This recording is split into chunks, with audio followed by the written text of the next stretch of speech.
ఓం శ్రీమాత్రే నమః. ఈరోజు క్షీరాబ్ది ద్వాదశి వ్రత కథని మనం చెప్పుకుంటున్నాం.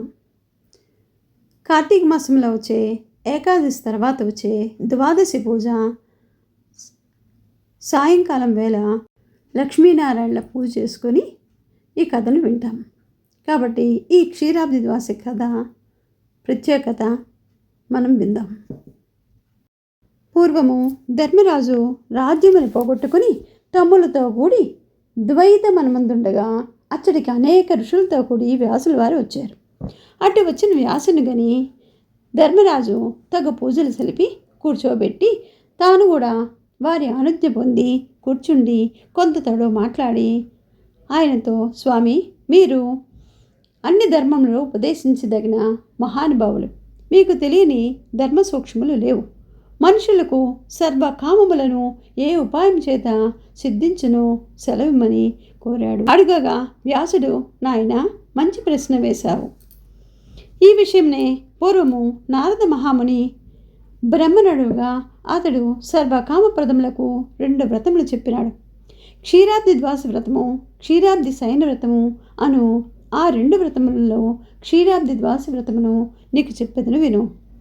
కార్తీక శుక్ల ద్వాదశి నాడు పొద్దుగూకిన తర్వాత పాలసముద్రం నుండి లేచి శ్రీ మహావిష్ణువు సమస్త దేవతలతోనూ మునులతోనూ లక్ష్మీతోడను కూడి బృందావనంకి వచ్చి ఉండి ఒక ప్రతిజ్ఞ చేసినాడు.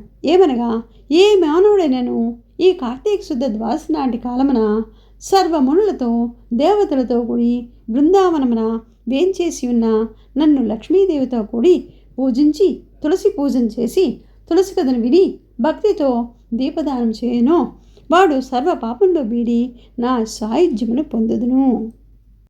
ధర్మరాజుది విని దీపదాన మహిమ చెప్పమని అడిగ్గా వ్యాసుడు చెప్పుచున్నారు.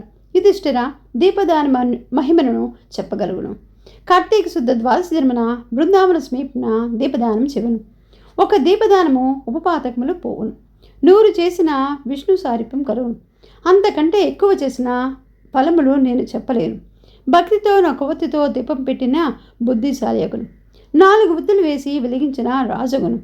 10 వేసిన విష్ణు సాయుధ్యం నందును. 1000 ఒత్తులు వేసినచో విష్ణు రూపుడను. ఇది బృందావనంలో చేసిన ఎడ్ల కురుక్షేత్రమందు చేసినంత ఫలము కలుగును. దీనికి ఆవు నెయ్యి మంచిది, నువ్వుల నూనెలో మధ్యమం, తేనె ఎందును ఇతరం లేని అడవి నూనెలను కనీసం ఆవు నెయ్యి జ్ఞాన మోక్షములను సొంగును. నువ్వుల నూనె సంపదను కీర్తిని ఇచ్చును. ఇప్ప నూనె భోగప్రదము, అడవి నూనె కామ్యార్థప్రదములు. అందులో ఆవు నూనె మిగులు కోరికలు ఇచ్చును. అవిసె నూనె శత్రు క్షయకారి. ఆముదము ఆయుష్ను నాశనం చేయును. బర్రె నెయ్యి పూర్వ పుణ్యమును తొలగించును. వీనిలో కొంచెం ఆవు నెయ్యి కలిపి దోష పరిహారమగును. ఈ దీపదానములని ఇంద్రాదులకు వారి వారి పదవులకు దొరికినవి. దీనివలన అనేక మహిమలు కలుగును. ద్వాదశి నాడు దీపదానం చేసిన శూద్రాదులు ముక్తిగాంతురు. బృందావనమందొక మంటపం కట్టి వరుసగా దీప పంక్తులు పెట్టి ఎవడు చూచినా ఆనందపడును, వాని పాపములన్నీ నశించును. ఈ దీపదాన మహిమను విన్నవారు కానీ చదివిన వారు కానీ మోక్షప్రాప్తులు పొందుదురు అని చెప్పగా విని ధర్మరాజు మహదానందం చెంది తులసి మహత్యం చెప్పమని కోరగా వ్యాసుడు చెప్పుచున్నాడు. తులసి మహిమ పూర్తిగా బ్రహ్మ కూడా చెప్పలేడు. అయినను ఆ బ్రహ్మ నారదులకు చెప్పినట్లు చెప్పుచున్నాను. కార్తీక మాసమందు తులసి పూజ చేయవారు ఉత్తమ లోకాన్ని పొందుదురు. తూకు ఉత్తాన ద్వాస నాడిన తులసి పూజ చేయని వారు 1,000,000 జన్మలు చిన్నాడులే పుట్టుదురు. తులసి మొక్క వేసి పెంచిన వారు దానికి ఎన్ని వేళ్లు పారునో అన్ని మహాయుగములు విష్ణు లోకములు పొందుదురు. తులసి దళములు కలిసిన నీట స్నానమాడిన వారు పాపములు పోయి వైకుంఠములు పోవుదురు. బృందావనంలో వేసిన వారు బ్రహ్మత్వాన్ని పొందుదురు.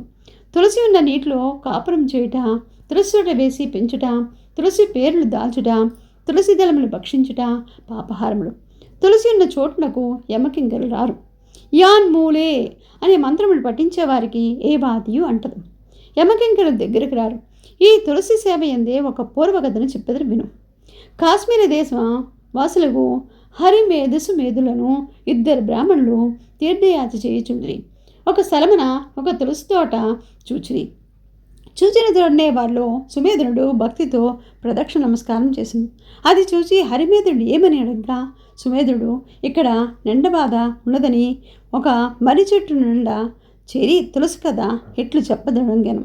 పూర్వము దేవాసురులు సముద్రం చిలికినప్పుడు దాని యందు ఐరావతము, కల్పవృక్షము మొదలుగా అన్నీ ఉత్తమ వస్తువులన్నీ పుట్టాను. తర్వాత లక్ష్మీదేవి పుట్టాను. తర్వాత అమృత కలశము పుట్టాను.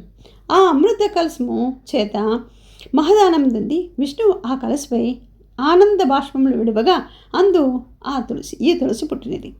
ఇట్లు పుట్టిన తులసిని లక్ష్మీని విష్ణువు పరిగ్రహించను. ఇట్లు పరిగ్రహించి వేడుకతో తులసిని తొడ మీద ఉంచుకొని నీవు లోకంలో పావనము చేయగలదానివి అని ప్రేమ మీరా పలికెను. అందువల్లనే నారాయణకు తులసి యందు ఎక్కువ ప్రీతి కలిగి ఉండను. అందువలన నేను తులసికి మొక్కినాను అని ఆ బ్రాహ్మణుడు పలుగ్గానే ఆ మర్రి పెళ్ళమని విరిగి కూలెను. ఆ చెట్టు తెరలో నుండి 2 పురుషులు వెలుగులు వచ్చి దివ్య తేజంతో నిలిచి ఉండగా హరి మేధ సుమేధులు చూచి దివ్య మంగళ విగ్రహదారులైన మీరెవరిని అడిగారు. ఆ పురుషులు మీరే మాకు తండ్రులు గురువులు అని చెప్పి వారిలో జ్యేష్ఠుడిట్లన్న. నేను దేవలోకవాసిని. నా పేరు అస్థికుడందరు.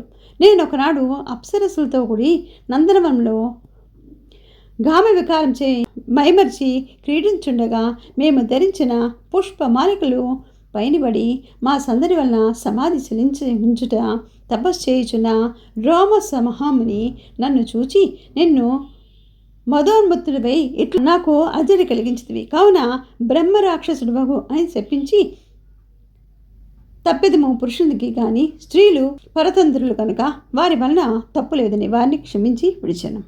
అంతటా నేను శాపములకు వెరచి ఈ మునిని వేడి ప్రసన్నుని చేయగా నాయన అనుగ్రహము కలిగి నీవెప్పుడు తులసి మహిమను విష్ణు ప్రభావమును విందువో అప్పుడు శాప విముక్తుడు అవుదువు అని చెప్పాను.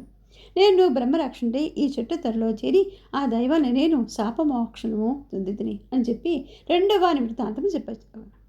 ఈయన పూర్వం ఒక ముని కుమారుడు నుండి గురుకుల భాషలను చేయుచుండి ఒక అపరాధం వలన రాక్షసుడవు ముని గురువు వలన శాపం పొంది ఇట్లు నాతో కలిసి ఉండేను. మేమిద్దరమును మీ దయ వలన పవిత్రులమైతిమి. ఇట్లు మమ్మను గ్రహించిన వారు గాన మీ తీర్థయాత్రలు సిద్ధించినవి అని చెప్పి వారెవరు వారి త్రోవను బావగానే బ్రాహ్మణులిద్దరూ ఆశ్చర్యానంతో ములిగి తులసి మహిమను పోగొడుచు యాత్రని ముగించుకొని ఇంట్లోకి కేగిరి. ఈ కథను ఎవరు వినను వారి సర్వ పాపములు వదిలి ఉత్తమగతిని చెందుదరని బ్రహ్మ నారదునకు చెప్పాను అని వ్యాసుడు చెప్పి, ధర్మరాజా ఇట్లు క్షీరాబ్ది వ్రతం చేసి తులసి కథ విన్న వారు ఉత్తములగుదురు. ఓం నమో లక్ష్మీనారాయణాయ నమః.